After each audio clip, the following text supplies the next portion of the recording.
Hello students, कैसे हैं आप। मैं हूं सुनील आनंद सर और आनंद सर एसएसटी पॉइंट के इस सेशन में आपका स्वागत है। आज हम आपसे क्लास 9th पॉलिटिकल साइंस के चैप्टर 3 इलेक्टोरल पॉलिटिक्स का एक महत्वपूर्ण टॉपिक इलेक्शन कैंपेन और polling and counting of votes इस टॉपिक को डिस्कस करने वाले हैं। तो अगर आप हमारे चैनल पर नए हैं तो इसे सब्सक्राइब कर लें। आइए शुरू करते हैं।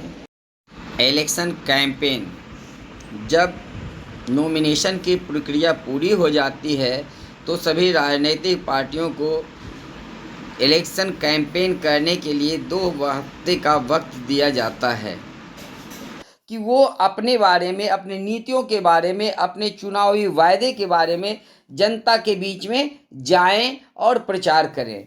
इसी को इलेक्शन कैंपेन कहते हैं। वो सारी पार्टियां आकर के अपनी नीतियों से जनता को अवगत कराती हैं कि अगर हम चुनाव में जीतते हैं तो हम इन पॉलिसियों पर सरकार चलाएंगे, और जनता को जिनकी पॉलिसी अच्छी लगती है उनको चुनती है। तो ये सारी जो प्रोसेस होता है चुनाव कैंपेन के दौरान, इलेक्शन कैंपेन के दौरान, हर पार्टियां अपने अपने सिद्धांतों, अपने जो विचार है उसको रखती हैं। इसी को इलेक्शन कैंपेन कहते हैं।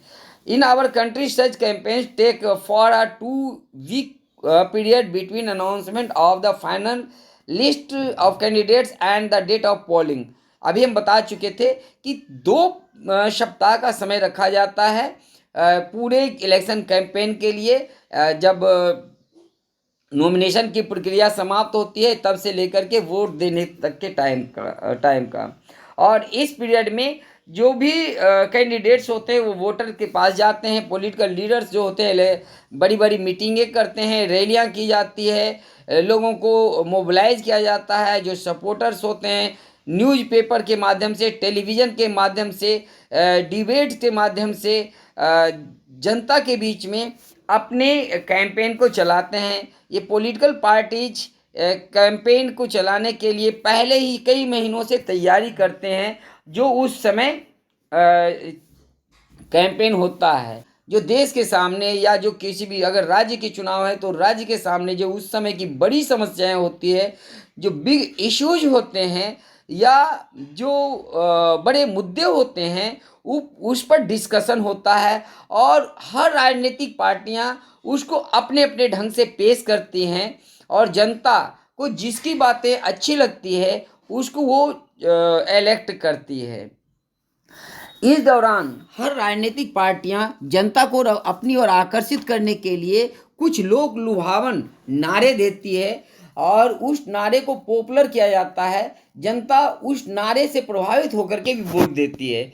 जैसे इंदिरा गांधी ने 1971 के चुनाव में गरीबी हटाओ, रिमूव पॉवर्टी का नारा दिया था और सारे देश के लोगों को लगा कि अगर इंदिरा गांधी चुनाव जीत करके सरकार में आती है तो देश से वो गरीबी दूर कर देगी। और इसी के कारण जनता ने प्रचंड बहुमत से इंदिरा गांधी को सत्ता में लाया। दूसरा है सेव डेमोक्रेसी। ये नारा 1977 में इमरजेंसी के बाद जनता पार्टी ने दिया था। जनता पार्टी के नेता जयप्रकाश नारायण, जिन्होंने संपूर्ण क्रांति का नारा दिया था, और उन्होंने ही सेव डेमोक्रेसी का नारा 1977 के इलेक्शन में दिया था। इस नारे से प्रभावित होकर के जनता ने कांग्रेस पार्टी को सत्ता से बेदखल कर दिया था और फिर मोरारजी देसाई के नेतृत्व में भारत में 1977 में सरकारें बनी थी। तो ये सारे जो लोक लुभावन ये नारे होते हैं वो इलेक्शन में बहुत ही प्रभावकारी होते हैं। इसी प्रकार से पश्चिम बंगाल की जो कम्युनिस्ट पार्टी की सरकार थी, उन्होंने लैंड टू द टीलर्स का नारा दिया था कि जो जोते बोए काटे धान, खेत का मालिक वही किसान। ये नारा पश्चिम बंगाल में 1977 में दिया गया था और इस नारे के बाद वहाँ कम्युनिस्ट पार्टी की सरकार आई कांग्रेस को हटा करके, और तकरीबन 32 सालों तक उन्होंने राज किया। हालांकि उन्होंने लैंड डिस्ट्रीब्यूशन का काम काफ़ी सफलतापूर्वक किया। पूरे देश में जो ज़मीन के को गरीबों को बांटने का काम पश्चिम बंगाल में किया गया, वैसा कहीं और नहीं किया गया। इसीलिए एक लंबे समय तक वहाँ कम्युनिस्ट पार्टी की सरकार रही। इसी प्रकार से एक अन्य नारा दिया गया था, protect the self respect of the Telugus. N T. Rama Rao, जो एक बहुत ही पॉपुलर मुख्यमंत्री थे आंध्र प्रदेश के, उन्होंने 1983 के इलेक्शन में protect the self respect of the यानी तेलुगु स्वाभिमान का नारा दे करके चुनाव लड़े थे, और परिणाम ये हुआ था कि उन्होंने चुनाव जीता और फिर एक लंबे समय तक उन्होंने वहाँ शासन किया। तो इस तरह से ये जो कुछ प्रभावकारी नारे होते हैं वह चुनाव कैंपेन के दौरान काफ़ी महत्वपूर्ण भूमिका निभाते हैं कि चुनाव में हर राजनीतिक पार्टी को ये स्वतंत्रता होती है कि वो किस तरह से अपना चुनाव कैंपेन। लोकतंत्र में हर राजनीतिक पार्टियों और कैंडिडेट को ये स्वतंत्रता होती है कि वह अपनी मर्जी के अनुसार चुनाव कैंपेन करें, लेकिन कुछ ऐसी बातें होती है जो ज़रूरी हो जाती है कि उनके चुनाव कैंपेन को रेगुलेट किया जाए इस तरह से ताकि हर किसी को फ्री और फेयर ढंग से, इक्वल और फेयर ढंग से चुनाव लड़ने का मौका मिले। इसलिए कुछ कानून बनाए गए हैं, कुछ चुनाव आचार संहिता लागू की गई है जिसको कि सभी राजनीतिक पार्टियों को पालन करना होता है। जैसे इसमें सबसे जो प्रमुख कुछ आचार संहिता की बातें हैं उनमें से एक है कि ब्राइब और थ्रेटन वोटर्स, कोई भी कैंडिडेट या राजनीतिक पार्टी या नेता जनता को घूस दे करके अपने पक्ष में नहीं कर सकती है। आप लोगों ने सुना होगा कि बोतल दारू दे करके बांटा जाता है, चुनाव के समय में पैसे बांटे जाते हैं। तो इस तरह के अगर कोई कैंडिडेट कृत्य करते हुए पाया जाता है तो चुनाव आयोग उसके चुनाव को अवैध घोषित कर सकता है। इसी प्रकार से जनता को डरा धमका करके वोट देने के लिए भी बाध्य नहीं किया जा सकता। ये पहली शर्त है, क्योंकि अगर ये शर्त ना हो तो कोई भी कमज़ोर व्यक्ति जो और कोई भी अच्छे लोग जो हैं वो चुनाव नहीं जीत सकते। दूसरा है appeal to them in the name of caste and religions, किसी से भी जाति और धर्म के नाम पर वोट देने की अपील नहीं की जा सकती है। अगर कोई भी कैंडिडेट या कोई भी राजनीतिक पार्टी जाति या धर्म के नाम पर वोट देने की अपील करता है तो उसे चुनाव आचार संहिता का उल्लंघन माना जाता है और फिर उसके खिलाफ कार्रवाई की जाती है। तीसरा है use government resources for election campaign, कोई सरकार में ही क्यों ना हो वह प्रधानमंत्री को छोड़ करके कोई भी व्यक्ति सरकारी रिसोर्स का उपयोग नहीं कर सकता, सरकारी संस्था का उपयोग नहीं कर सकता। इसके बाद है spend more than 25 lakh in a constituency for Lok Sabha election and 10 lakh in constituency in an assembly election. Lok Sabha चुनाव में 25 लाख रुपए से ज़्यादा कोई भी कैंडिडेट खर्च नहीं कर सकता और 10 लाख से ज़्यादा विधानसभा में कोई खर्च नहीं कर सकता। सभी कैंडिडेट्स को और राजनीतिक पार्टियों को अपने चुनाव खर्चे का लिस्ट चुनाव आयोग को भेजना पड़ता है। If they do so their election can be rejected, अगर कोई ऐसा नहीं कर पाता है तो उसके चुनाव को रिजेक्ट कर दिया जाता है और बाय द कोर्ट के द्वारा even after they have been elected declared elected. अगर कोई चुनाव जीत भी जाता है उसके बाद भी अगर वह चुनाव आचार संहिता के उल्लंघन में कोर्ट के समक्ष दोषी पाया जाता है तो उसके चुनाव को अवैध घोषित कर दिया जाता है। तो ये सारी बातें जो हैं, इसके अतिरिक्त मॉडल कोड ऑफ कंडक्ट है जिस पर सभी राजनीतिक पार्टियां सहमत होती हैं। इनकी कुछ प्रमुख बातें हैं, use any place of worship और इलेक्शन फॉर इलेक्शन प्रोपेगेंडा, किसी भी धार्मिक जगह का उपयोग वे इलेक्शन कैंपेन के लिए नहीं कर सकते। कोई मस्जिद में, कोई मंदिर में किसी भी तरह की सभा नहीं हो सकती। दूसरा है use government vehicles, aircrafts and officials for election, किसी भी सरकारी वाहन का या हवाई जहाज़ का या सरकारी जो स्टाफ हैं, सरकार के ऑफिसर्स हैं, उनका इलेक्शन कैंपेन में कोई भी राजनीतिक पार्टियां उनका यूज नहीं कर सकती। तीसरा है अगर चुनाव की अधिसूचना जारी हो जाती है तो कोई भी मिनिस्टर किसी भी चीज़ का शिलान्यास नहीं कर सकते, कोई नए प्रोजेक्ट की घोषणा नहीं कर सकते और कोई पॉलिसी से जुड़े हुए डिसीजन नहीं ले सकते। तो ये चुनाव आचार संहिता से संबंधित कुछ बातें थी।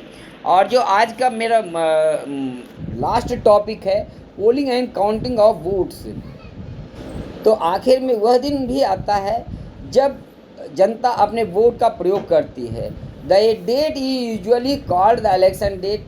ये इलेक्शन जिस दिन वोट पड़ता है उसको इलेक्शन डे घोषित किया जाता है। Every person whose name is on the voters list can go to a nearly polling booth situated usually in local school or a government office। तो उस दिन हर गांव में, स्कूल में या सरकारी जो भवन होता है वहाँ चुनाव का मतदान केंद्र बनाया जाता है। वहाँ जाकर के हर व्यक्ति जिसका नाम वोटर लिस्ट में है वो जाकर के अपना वोट देता है। Once voter goes inside the booth, the election officers identify her। जब आप वोट देने के लिए कोई वहाँ जाता है तो सबसे पहले हर पार्टियों के कैंडिडेट्स वहाँ प्रतिनिधि बैठे रहते हैं। वह इस बात को देखते हैं कि जो कैंडिडेट्स है वही वो है या नहीं है, क्योंकि गांव के हर लोग आप पहचानते हैं एक दूसरे को। इसलिए अगर कोई ऐसा है जिसका नाम वोटर लिस्ट में कुछ है और कोई दूसरा व्यक्ति होता है तो जो विरोधी पार्टी के लोग होते हैं उन पर ऑब्जेक्शन कर देते हैं। इसके बाद उनके उंगली पर जो ऑफिसर होते हैं एक कलर मार्क लगा देते हैं, जो परमानेंट मार्कर से लगाया जाता है, जिससे कि वो दोबारा वोट ना दे सके। तीसरा है कि an agent of each candidate is allowed to sit. अभी मैं वही बात कर रहा था कि हर पार्टी के जो एजेंट होते हैं उनको वहाँ बैठने का अलाउ किया जाता है। जिस भी व्यक्ति को पार्टी चुन करके भेजती है या वहाँ पर बैठने के लिए उनको भेजा जाता है और वो इंश्योर करते हैं कि वोट देने वाला व्यक्ति वो सही है या नहीं है। Are the elections too expensive? ये एक महत्वपूर्ण टॉपिक है, हम जिस पर चर्चा करेंगे, आज ही चर्चा करेंगे। लेकिन इससे पहले हम इस प्रक्रिया को पूरा कर लें। Earlier the voters used to indicate who they wanted to vote for by putting a stamp on the। पहले बैलेट पेपर हुआ करते थे, तो जो भी कैंडिडेट होता था जिसको कि अलाउ किया जाता था वह उस स्टाम्प से बैलेट पेपर पर जो निशान दिए रहते थे हर राजनीतिक पार्टियों के, बैलेट पेपर पर कैंडिडेट्स के नेम और उनके सिंबल छपे होते हैं, तो उस पर वो जा कर के स्टाम्प लगा देता है। लेकिन आजकल इलेक्ट्रॉनिक वोटिंग मशीन होते हैं जिसमें कि नाम सभी जगह रहता है और उस पर सभी पार्टियों के सिंबल छपे होते हैं। वहाँ उंगली से दबाना पड़ता है और वो उंगली दबाते के साथ एक आवाज़ आती है जिससे ये प्रूव होता है कि उनका वोट पड़ चुका है। तो इस तरह से इलेक्ट्रॉनिक वोटिंग मशीन के माध्यम से वोट पड़ता है। तो जहाँ पर वोट देते हैं वहाँ पर उनको दबाना पड़ता है, आवाज़ें आती हैं, उनका वोट कास्ट हो जाता है। Once the polling is over, all the EVMs are sealed and taken to a secure place। जब वोटिंग का समय समाप्त हो जाती है, करीब 6 बजे के करीब वोटिंग का समय समाप्त हो जाता है, तब सभी कैंडिडेट्स के सामने उसका लिस्ट तैयार किया जाता है कि कितना वोट कास्ट हुआ और फिर सबके सिग्नेचर लिए जाते हैं। इसके बाद उस ईवीएम मशीन को सील कर दिया जाता है और सील करने के बाद उसको वहाँ पर भेज दिया जाता है जहाँ स्ट्रॉन्ग रूम जिसे कहते हैं, जिसे खास करके इलेक्ट्रॉनिक वोटिंग मशीन या बैलेट बॉक्स के रखने के लिए बनाया जाता है। उस जगह पर भी, उस प्रॉपर जगह पर भी हर कैंडिडेट्स के एक व्यक्ति को अलाउ किया जाता है। जो काउंटिंग डेट रहता है उस दिन सबके सामने उस इलेक्ट्रॉनिक वोटिंग मशीन या फिर बैलेट बॉक्स को खोला जाता है। सभी पार्टी के राजनीतिक कार्यकर्ता जो उनके एजेंट रहते हैं वहाँ पर उपस्थित रहते हैं और ये देखते हैं कि उसका काउंटिंग प्रॉपर ढंग से हो रहा है या नहीं हो रहा है। The candidates who secure the highest number of votes from a constituency is declared elected. किसी भी कंस्टिट्यूंसी में जिस भी राजनीतिक पार्टी के उम्मीदवार को सबसे ज़्यादा वोट मिलता है उसे इलेक्टेड घोषित किया जाता है और उसे देश के लगभग सभी टेलीविज़न चैनल, रेडियो और न्यूज़पेपर के माध्यम से पूरे देश को दिखाया जाता है। कुछ ही घंटों में ये रिजल्ट डिक्लेयर हो जाता है और जो चुनाव जीतते हैं वो सरकार का गठन करते हैं। उन्हें एक जीतने का प्रमाण पत्र भी दिया जाता है और ये जीते हुए कैंडिडेट्स जो होते हैं वो प्रमाण पत्र लेकर के लेते हैं। जीते हुए कैंडिडेट सरकार का गठन करते हैं। तो आज के वीडियो में एक और बात इसमें कि क्या जो चुनाव होता है वो बहुत एक्सपेंसिव है, हमारे देश में बहुत खर्चीला है, ये बिल्कुल सही है। A large amount of money is spend in conducting elections in India. Bharat में सबसे ज़्यादा बहुत ज़्यादा पैसे खर्च होते हैं इलेक्शन में, करीब 3500 करोड़ रुपया। 2014 के चुनाव में करीब 3500 करोड़ रुपीज़ खर्च हुए थे और ये जो था इन 2014 elections government spend 3500 crore including Lok Sabha election. Lok Sabha election में 2014 में सरकार ने 3500 करोड़ रुपये खर्च किए थे। That works out about 40 rupees पर पर्सन, जो पूरे देश में हर वोटर पर 40 रुपये बैठता था। The amount spend by parties and candidates was more than that what the government spend रफली speaking the expenditure made by government. तो ये सरकार के द्वारा खर्च हुआ था, पार्टी और कैंडिडेट्स के द्वारा जो खर्च हुआ था वो करीब 30,000 करोड़ रुपए से ज़्यादा इस चुनाव में खर्च हुए थे। कुछ लोग कहते हैं कि ये इलेक्शन एक बर्डन है, लोकसभा या विधानसभा के इलेक्शन में इतने ज़्यादा पैसे खर्च होते हैं, इससे देश की इकोनॉमी प्रभावित होती है। इसके अगेंस्ट में जो तर्क दिए जाते हैं वो ये हैं कि 2005 में हमारी सरकार ने डिसाइड किया कि 6 न्यूक्लियर सबमरीन फ्रांस से ख़रीदा जाए। हर सबमरीन के खर्च 3000 करोड़ रुपए थे। ये इसका मतलब कि 3000 हमको एक सबमरीन पर खर्च हो रहा है, तो पूरे देश के डेमोक्रेसी को बचाने के लिए अगर 3500 करोड़ रुपए खर्च होते हैं तो ये कोई बहुत महंगी बातें नहीं है। Delhi host a Commonwealth games in 2010। The estimate of its cost is around 20,000 crore rupees. तो दिल्ली में 20,000 करोड़ रुपए खर्च हुए थे। तो इस तरह से क्या हम कह सकते हैं कि हमारे देश का जो चुनाव है वो बहुत एक्सपेंसिव है? बिल्कुल नहीं, क्योंकि लोकतंत्र देश के लिए सबसे महत्वपूर्ण चीज़ है, इसलिए ये खर्च को उठाया जा सकता है। तो इस वीडियो में इतना ही। अगले वीडियो में हम इस चैप्टर का जो लास्ट टॉपिक्स है, मेन टॉपिक्स है, what makes elections in India democratic, उसको पढ़ेंगे। ये वीडियो आपको कैसा लगा? अगर आपको वीडियो पसंद आया तो इसे लाइक करें। Thanks for watching.